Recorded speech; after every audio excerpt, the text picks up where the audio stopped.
Let's get to the story of the day. I was hospitalized to a hospital in Northern California for pancreatitis treatment in late September 2013. I lay alone in an empty hospital room, wondering if this is how my narrative ends, alone, among strangers, with no one on the other end of the phone, given that my entire family was back in East Philadelphia, a 3-hour time difference away. I was admitted to the hospital for treatment after receiving the diagnosis and a severe warning from the ER doctor that I was about to experience more pain than any human being would ordinarily experience in their entire lives. What transpired late that September night would forever ruin my reality. In my heart, I knew I was dying and that I was being summoned to pay the debt that all men must pay. But I wasn't prepared in the least. Hour after hour, I lay there in excruciating pain, the likes of which I had never imagined conceivable. My pancreas was evaporating. I was practically being eaten from the inside out. And just when I thought I couldn't take it any longer, I felt an inside shift that made me close my eyes and cringe. It surprised me, and when I opened my eyes, I couldn't see anything. My eyesight was obscured by a hazy fog, so I proceeded to scrape what felt like hardened wax from my left eye. It was like peeling a layer off an onion. Everything appeared to be clear, but my vision was blurry and I began to hear footsteps all around me. Trying to remain calm, I hastily took the coverings off my right eye, the entire while wondering what in the world was going on. But my tummy was bursting with butterflies, warning me that something was very wrong. I got immobilized with anxiety as my vision began to clear and my surroundings came into focus, anticipating the unknown. I found myself on the outskirts of a sea of people racing around like savages, hurling various weapons at each other. Everyone had wide eyes all the way down to their pupils. I'll never forget those haunting eyes, soulless. They had every human characteristic, but something was missing. I had about a minute as I entered this black dimension to gain my bearings and figure out what was going on. Thought-brewing questions quickly came out of my mind. Questions that I did not ask aloud but were answered anyhow. As if they could read my mind, random people in the crowd would scream out answers in the distance. Of course, the first query is, what is this place? Hell. Where do you suppose you're at? Asked a man in the distance, standing on a sort of balcony. This must be a dream, I thought to myself in complete amazement and disbelief. This can't be true. Laughter could be heard from a distance. Maybe I didn't want the answers, but I couldn't help but wonder what was going on. Not me.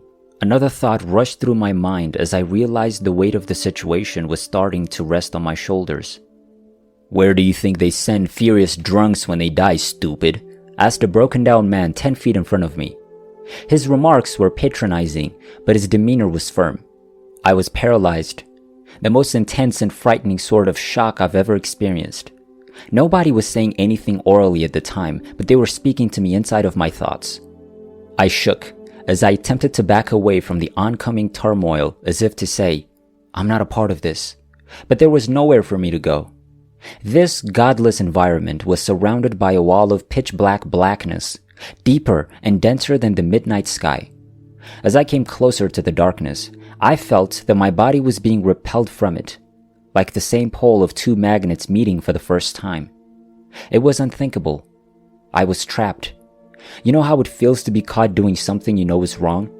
Imagine that emotion compounded tremendously because I was receiving what I had sown for an entire lifetime. Screw me is an understatement when compared to the raw sensation coursing through my veins. I found myself in the harshest of environments, naked, empty, terrified, and vulnerable. There are no words that can express the most terrifying feeling I've ever had in a single thought. It's all over. Even now, it makes me want to vomit. Not only will I never see my loved ones again, but the God I've worshipped my entire life does not want me. My long-time belief that I was unworthy was now confirmed. And just when I thought it couldn't get any worse, it did. The interrogation was over. It was now time for me and my new pals to have some fun. Every piercing wide eye turned on me in the flash of an eye, and the rowdy mass began crawling towards me in a terrifying manner. I knew it was coming, but I wasn't prepared for anything. They began the assault with random things, shoes, shirts, and the like. As I pleaded with them, they lashed me with what felt like a wet towel sting. "No, please, not me. I don't deserve it." Their sly smiles and mocking laughs only added to the fear. They acted as if it were only a game to them, and this was only the beginning. They were just getting started. I was surrounded by as many people as you could fit around you at the same time and as far as the eye could see. As I fled through the crowd, I ducked and dodged, but the further I ran, the worse things became. It was like a video game. As you progressed from the first to the second level, the game became increasingly difficult. And here, wherever here is, things only get worse with each step. Shoes and clothing were transformed into sticks and clubs. The sticks and clubs were transformed into bats and pipes. The level of pain clearly rose, but it was nowhere like the pain of being hit with a bat or a pipe on Earth. I suppose it had to be that way in order for this awful game to continue. All I could do was grab whatever I could find and start punching back. It was unheard of how quickly everyone could move. They sprinted like track stars, boxed like boxers, and wielded weapons like warriors. Things are moving so quickly, and from what I could see, many of the people seemed to like what they were doing. The brutality was pure entertainment. What else could I do but defend myself and fight back? There were a lot of them, and I was the freshest meat on the market, and the vultures were picking through my carcass. It was unrelenting. In the afterlife, birds of a feather definitely flocked together.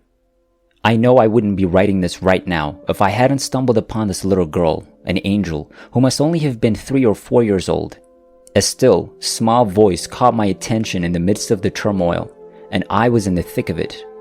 All she said was "hey," and it was enough to put me in my place. When I glanced at her face, I was struck by the fact that she was the only person among millions who had one gorgeous baby blue eye and one pure white eye like the rest, as if she could see in both worlds. Behind her was a 12-foot-tall man she referred to as the king, who seemed completely uncensored with me. As I listened to this young girl say, "I know who you are," the attacks appeared to stop. "What?" I wondered, perplexed. "Your name is JWC. How did you find out?" I asked her, remembering that all communication was done mind to mind. For a little period, her tranquility provided me some consolation. "You haven't been here that long. You can still go back," she added. An emotion I'd already lost and perhaps forgotten slowly appeared. "I hope." My only query was, how? "You have to feel it," she added. "It feels like you're back where you were before you came here." I knew exactly where I'd come from since I was still in what appeared to be a silhouette of my hospital gown and experienced pain in the area of my pancreas. "Go," she exclaimed passionately, as if time was ticking away. Those were her final words to me, and my little respite quickly turned into chaos as the bats and pipes descended on me again.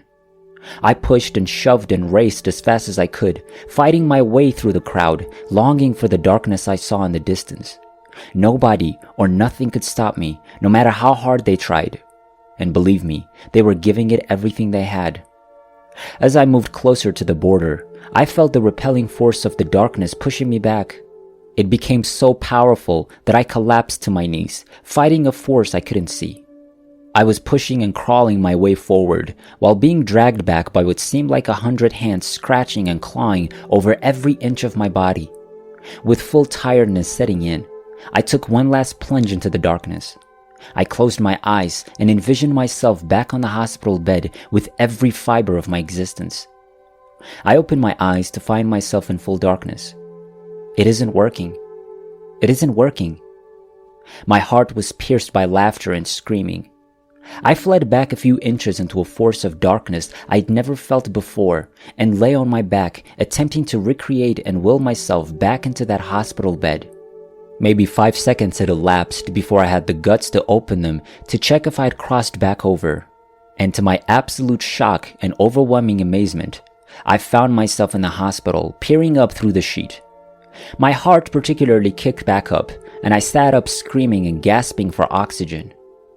When the nurses and physicians arrived, I rushed out of bed, ripping my IV as I tumbled into the medical machinery. I tried to explain what had happened to the doctors, but it was clear that it was falling on deaf ears.